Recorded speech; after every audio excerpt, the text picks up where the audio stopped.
Why am I drinking the damn cheap wine? Hello and welcome to your Consulting Business Podcast. My name's Russell Pearson and this is episode number 44. Now, I'm a little excited today because I have a guest that's coming up and we have a little interview with that guest who is one of my business heroes. This is a person who I wrote a book, so they wrote a book that I read over a decade ago, and it certainly helped shape how I look at business and life in general. So I'm being a little bit cryptic and not giving it all away. This conversation that we have touches on everything from credibility and how to gain that credibility. What is the steps for a consultant to be credible, but also what they can do with that consulting opportunity, that business model that enables them to have a really fantastic life. And we talk about a life well lived. So let me introduce them.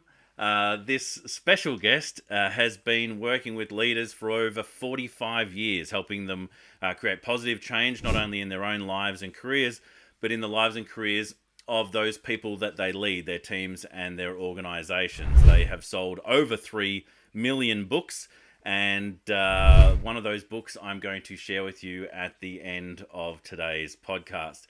If you haven't already, make sure you subscribe, whether you're on YouTube or on the actual podcast, to get more of these amazing sessions. Please let me introduce the fantastic Marshall GoldSmith. Marshall, welcome to the call. Thank you so much for inviting me. Yeah, it's an absolute pleasure to have you here. It was probably 15 years ago that a colleague of mine said to me, look, what got you to here is not going to get you to there. And I said, okay, that's an interesting way of phrasing things. Tell me more about that. And they said, go and get Marshall GoldSmith's book, which I did. And it was around the same time I was listening to a lot of Brian Tracy, who I eventually met at some point at a tequila bar, funnily enough, but we'll put that to the side. But it's a pleasure to actually have you on the call because you are one of the heroes of mine in this space. Well, thank you so much again.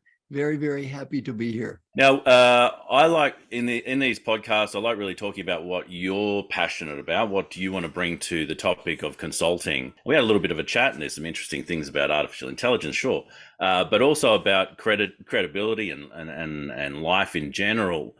It's interesting when I speak to consultants, there is this real need for them to either create authority before they're actually speaking to a client because, well, the reality is they don't feel that they're prepared.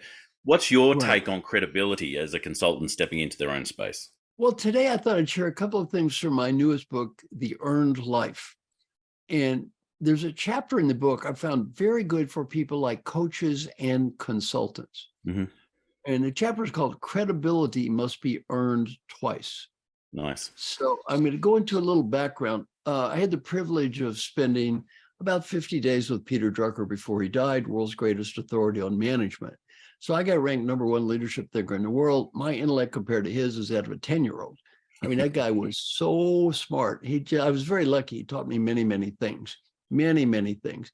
And I was supposed to run his quote advisory board, which is kind of a joke because I don't know what advice I'm going to give him. But anyway, he taught me many great lessons. I'm going to share a couple of these great lessons with the people on the call that basically, as a coach, I use over and over. Okay, are we ready? Lesson number one, our mission in life is to make a positive difference, not to prove we're smart and not to prove we're right. We're here on earth to make a positive difference. Number two, every decision in the world is made by the person who has the power to make the decision. Make peace with that. Many consultants have very strong academic backgrounds. Well, that's a blessing and a curse. The curse is they get what I call lost in logic. They think somehow decisions are fair, rational, or logical. Decisions are not made based on fairness or rationality or logic. Decisions are made based on one and only one variable, power. Whoever has the power to make the decision is going to make the decision. The decision maker is going to make the decision. That's the way the world works. And very important to realize, as Peter Drucker taught me, the decision maker is the customer. And customer never has to buy. You got to sell.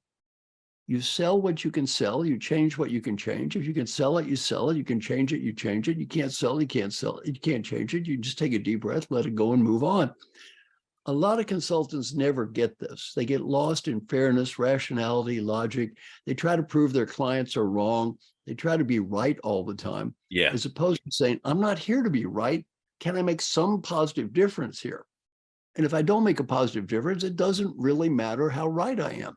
It's completely irrelevant how right I am if I'm not changing the world.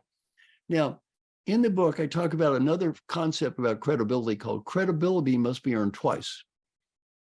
Part of credibility is what I call being competent. You need to be good at what you're doing. You can't fake it that long and have high credibility. You actually have to be good at what you're doing. Yeah. The second part of credibility, though, is being recognized as being competent. And it's interesting in my book, What Got You Here Won't Get You There, that you referred to. Most of that book is about something I call overselling. And if we look at a matrix, I call the credibility matrix, look at two dimensions, low and high, and then we have two different dimensions. One dimension is basically, is this helping me make a positive difference? And that second dimension is, am I promoting myself, my ideas? Am I promoting? Am I promoting? It doesn't help me make a positive difference. The first dimension is, I'm not trying to promote myself or sell myself, and it's good that I'm not, because it wouldn't help me anyway. Yeah. Now, my friend Alan Mulally, former CEO of Ford, probably the greatest CEO I've ever met in my life. I was his coach, CEO of the year in the United States. Stock goes from 101 to 1840, 97% approval rating from every employee in a union company. The guy's an unbelievable leader. Had a great habit. If someone asked him for a suggestion, his first comment was, is there anyone else in the Ford Motor Company or anyone else we can hire who might answer this question better than me? If the answer is yes, the best thing I can do is shut up. Mm. He's smart enough to realize that by coming up with his ideas, he would probably do more harm than good. In my book, What Got You Here Won't Get You There, I talk about adding too much value. He read the book. He makes a suggestion. What are they going to do? Yes, sir, CEO, sir. So that's an example of, I'm not trying to prove myself, and it's good that I'm not. What got you here won't get you there is largely about a different dimension. I am trying to prove myself, and it's not worth it. Winning all the time, being right, adding too much value, very common among my clients, by the way, is that trap. And that whole book is about that. And even when it's positive, even when it's positive, you see this disabling effect by consultants making themselves part of the business rather than actually trying to help and enable the business. Exactly. That can happen. The consultant can add too much value. And really, is it worth it? Is it, back to Peter Drucker, is this going to help me make a real positive difference? If it's not, shut up, right? Now, the next box, though, I want to spend a little more time on. This is one I found that a lot of coaches fall into, and I'm not sure about consultants. My guess is many of your listeners might fall into the opposite trap. That is, I actually don't promote myself enough. I don't focus enough on selling. I don't focus enough on marketing. I undersell. So while what got you here won't you there is about overselling, about 85% of all the coaches that I've met undersell. Their attitude is, I have trouble promoting myself. I don't like to promote myself. So what I have to teach these people is, I'm going to give them a 3-question exercise for all your listeners. Are we ready for the 3 questions? I'm ready. This is going to be difficult for many of your listeners to hear. Question number 1, back to Peter Drucker's point, we're here to make the world a better place. If you became more powerful and influential, would that help the world be a better place? Now, almost all the coaches I work with, after hemming and hawing around, say, yes, I believe it would. My guess is most of your listeners are good people, and they actually believe, yes, it would make the world better. Question 2, does trying to become more powerful and influential sometimes make you feel uncomfortable? Promoting yourself make you uncomfortable? And many times the answer is yes. It makes me uncomfortable. I don't want to look like a show off. Then I ask question 3, what is more important to you, making a positive difference in the world or being comfortable? Well, if you're really interested in being comfortable, don't worry about promoting yourself. Now, Australia, I'm not an expert in your country, but there is what's called the tall poppy syndrome there. Oh, yeah. The tall poppy syndrome of, don't promote yourself too much. You're going to get cut down. You're going to look bad. That's not the way you're supposed to be. Or how about this stupid phrase? Did you ever hear this? My good work should speak for itself. Yeah. It's one of the most nonsense phrases in history. My good work should speak for itself. If that were true, no company would need a marketing function. That's it. You consultant out there, your good work doesn't speak for itself. You are in charge of your own marketing. And by the way, this tall poppy nonsense, get over it. Let me tell you where that crap came from. It came from the old Brits. It came from the old upper class Brits, right? And that whole concept of nouveau riche is they didn't want anybody being like them. So they created an environment where ambitious people were crapped on from the top and the bottom. And the tall poppy syndrome is you're not in your class. You're trying to be somebody you're not. You're trying to be above your raising. Where did that shit come from? That came from the old Brits that ran that down your throats. So you might be not real keen on adopting this tall poppy thing. Yeah, well, it comes from the prison colony. It's like you guys are prisoners. You don't have a chance to go up or down. We're keeping you right here. Yeah, of course. So yeah, keep it down there. We don't want you to be like one of us, right? And the final thing is you should be promoting yourself to the degree that it helps you make a positive difference. Now, for example, I've sold about 3 million books. How many titles were on Amazon last year? Answer, about 33 million. Yeah. How many did you have to sell to be in the top half of all books sold last year? The answer to that question is 2. Wow. Half of them sold 0 to 1. My God. And it doesn't mean they're bad books. I am not so arrogant enough to believe my books are better than 16 million other books. No. I'm not that arrogant. Some of those books are better than anything I dreamed of. Nobody bought them. So credibility is 2 things. Competence is writing a good book. The other part of that equation, though, is somebody's got to buy the book. Yeah. You've got to be recognized for being competent. So my advice to consultants is, number 1, build the brand. Be the world's expert on something. Have that area of expertise very simple, clear, and focused. I'm the world's expert at helping successful leaders achieve positive long-term change in behavior. And by the way, a little test, do a Google search, helping successful leaders, in quotes. How many of the URLs you're going to see are me? 450 out of the first 500. I get 450, the rest of the world gets 50. My brand. So my advice for you is build a brand. Know what that brand is, keep that brand simple enough to understand, the brand that adds value to people, and promote the crap out of the brand. Absolutely. I'm so on board with that. I came from the space of marketing and sales, and I wouldn't want it any other way.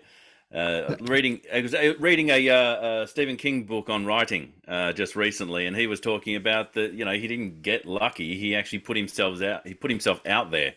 And then the rejection letters slowed down and the income started up, So it's putting yourself out there. Absolutely. Now, the second theme, the second theme is more of the personal note of not just be competent, but have a great life. What's important for having a great life? Okay, you need to do 3 things at once. Well, first, let's talk about what the 3 I'm not going to cover. Take care of your health, but my book's not about taking care of your health. Have great relationship with people you love. Well, it's not about that. And then, make a middle class or above middle class income. So assuming, and you may believe that once you get beyond a middle class income, more money is going to make you happier. Statistically, that's just not true. Yeah, that's kind of a myth. That's a myth. It's not really true. I coach a lot of billionaires. Some are extremely happy and some are miserable. Billionaires are not happier or less happy than the average person. They're about the same. Now, to lead a great life, you need to have 3 things. 1, I'm going to tie these 2 thoughts together. You need a higher aspiration. So back to that personal brand you're developing, it doesn't need to be a phony thing. It needs to be consistent with who you are. You want to have a clear, simple brand that's connected to your higher aspiration as a human being. You've got to have an answer to the question, why? Most people work really hard. Well, they need to answer that question. Why am I working so hard? What's this all about? Why am I doing it? And consistent with that, you have ambition. And ambition is what we're trying to achieve. Our aspiration doesn't have a timeline. It doesn't have a target. It's beyond that. It's a why. Our ambition is our achievement. What do I want to achieve? What are the results I'm looking for? And that usually does have a timeline. And then finally, the third element is our actions. This is what we're doing every day. That's the process of life itself. So, and to have a great life, 3 things. 1, have a higher aspiration. 2, have achievement that's focused on that. And 3, enjoy the process of life itself and be engaged in that process. Now, if I think about most people on this call, I'll make a prediction. You can overweight on any of these.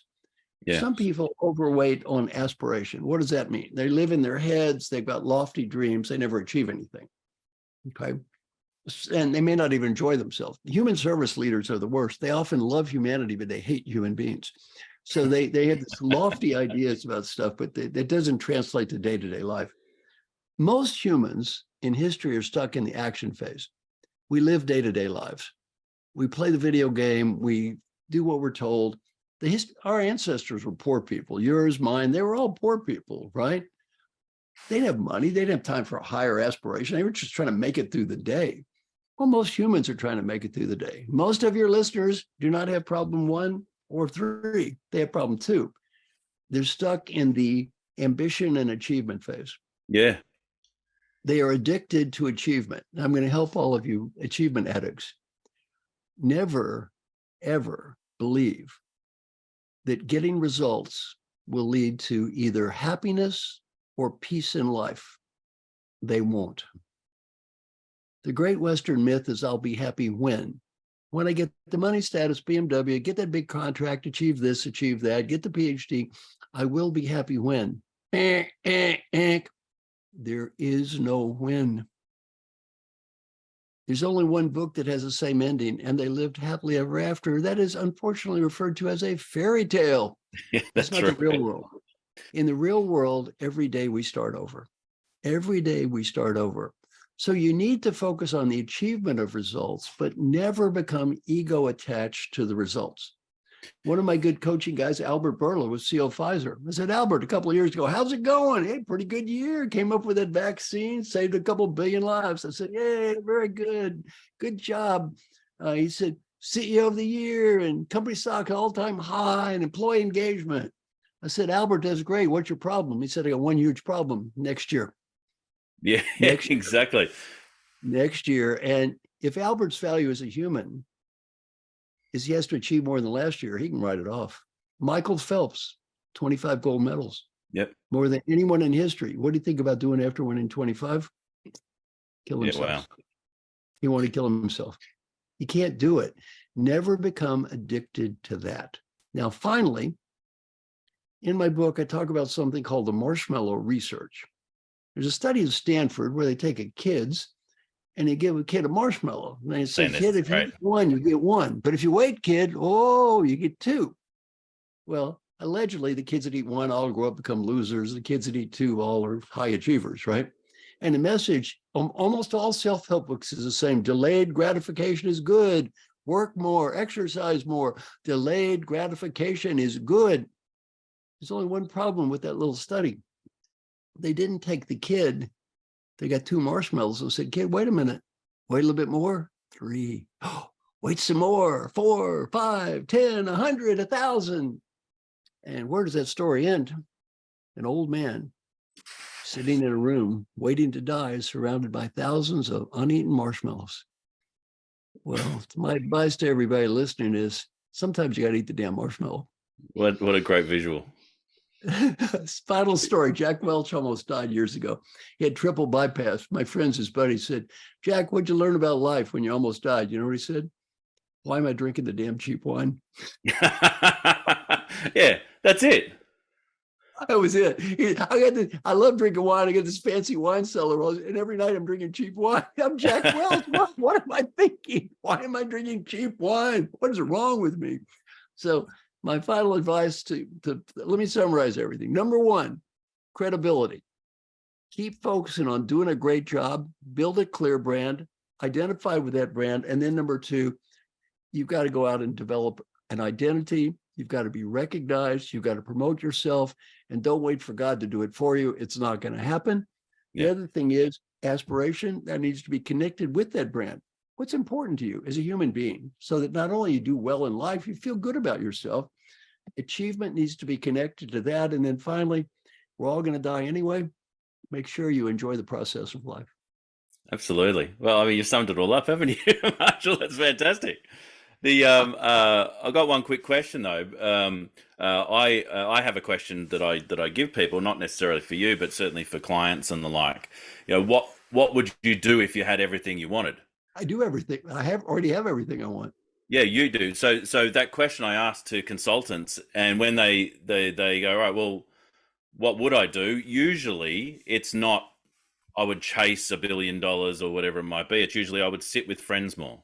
I would enjoy people's company. I would go on longer walks, and it's about doing those things now because there's no better business model I think than the educational or the consulting business model to be able to choose those things. Well, you know what I'd do if I could do anything I wanted to right now? Talk to some Australian guy on a Zoom call. I love it. And I really appreciate it. Marshall, thank you so much. But before we go, you've got a lot of things that come out every year. What should people be looking at right now? I'm actually going to push the original book that I saw after we stopped talking. But is there anything that people should look at right now? Yeah, I've got, I like also a new book, The Earned Life. My big selling book, What Got You Here, Won't You There? Those are two I'd recommend. Most of the 54 books don't bother unless you need to go to sleep. That's about all they're good for. I recommend those two. Go to my website, www.marshallgoldsmith.com. I give everything away. Sign up to be a little LinkedIn follower. I've got 1.5 million followers, so I need a couple more. So sign up. Oh, that's fantastic. And we'll put all the links in the show notes. So definitely go and have a look at those things. When I come back from this call in just a moment, I'll be telling you where to get the first book that I ever read of Marshall's. Marshall, thank you so much for being on the call. Thank you. All right. How fantastic was that? Maybe that was just me being a little bit starstruck, to be honest. I was just listening to every word that came out of his face. But it was fantastic to have that conversation, and even fantastic opportunity, even outside of that, to speak with Marshall about other things outside of what you heard in the recording. He is in the middle of putting together an artificial intelligence, which is like a clone version of Marshall, and you can ask it questions as you would ask him, for the purpose of having something there as a legacy after he has passed this mortal coil. So fascinating gentleman, and a lot of wisdom that comes from him. But he has an absolute thirst for life, even at his age, and it's fantastic to be able to speak to him. Now, the thing I would like to share with you is the book that made the difference for me. So years ago, a colleague said to me, well, what got you to here won't get you to there. And I thought that was an interesting turn of phrase. Tell me more about that. And they said, well, you've got to go and get Marshall GoldSmith's book of the same name. So that's what I'm going to recommend today. Alfred is going to put it up right here. So What Got You to Here Won't Get You to There is the book I'm recommending. And it is really an insight book that's going to show you the future, or show you what's currently happening to you right now, where you're getting to certain stages in your business and how things change as you hit those different stages. Now, whether that's running a consulting practice or a business that really needs to run without you at some point in time. So that was a fantastic influence on my business career to date, and I recommend it for each and every one of you. Now, make sure you go to the show notes. You can actually have a look at all the things that Marshall's doing there as well. You can also find out where you can get his books. There is a conference that he's coming out for in Australia in October, and I would make sure that you have a look at that, because there is all sorts of speakers. I think it's a World Business Conference, and I will put that one in the show notes too. So Alfred, if you can't find it, ask me about it. I love speaking to my editor through the process of actually recording this. But I hope you found the conversation valuable. I think what's interesting about it is that it really does play into this concept of, look, if you know what you would do outside of the business, you can have that now. It's the drinking the good wine. It is not waiting for tomorrow, because that amazing image that he created about having this old man near his deathbed, literally surrounded by thousands of marshmallows, really sums it up. There's no reason to be there. You can do amazing work doing the thing that you actually love at the same time as living a life well lived. And there's no reason to put it off. You can actually combine it all. You have the opportunity. Consulting is the business best best business model to enable you to do that. And I encourage you to design with a passion that increases your ability to love not only what you do in your career, but what you are doing day to day in life.